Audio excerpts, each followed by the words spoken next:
तारा सहेली से। अच्छा तू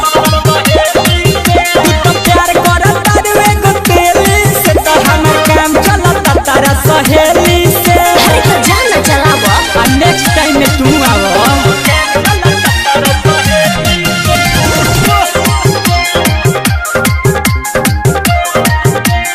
ललचा रिकॉर्डिंग स्टूडियो गोपालगंज।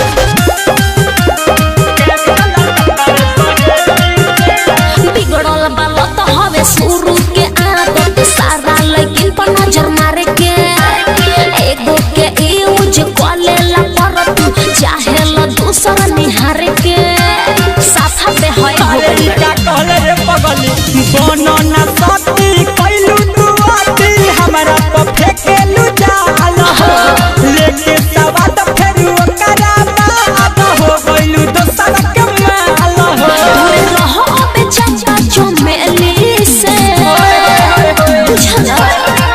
तू तो प्यार करत तारू एगो तेली से तो हमर काम चलता तारा सहेली से।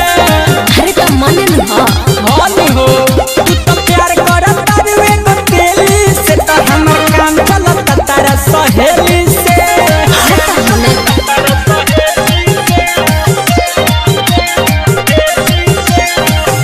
presented by Ragni Music।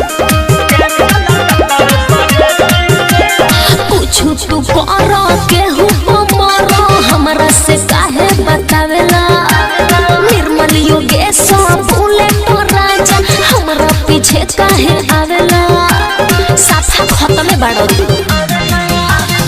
एमे उमे के बुझन हमके हमरा में बाधे रहू ना सच बात। तोरे ही जैसन जाके पताई बोलई की तोरा से सुना रह।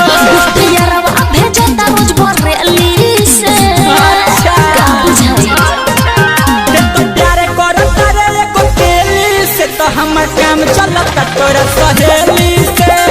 अरे का कहता ते तो प्यार करत रे एगो तेली से तो हमर काम चलता तोरा सहेली से। तो जा खोजतिया। हाँ, मैं presented by Ragni Music।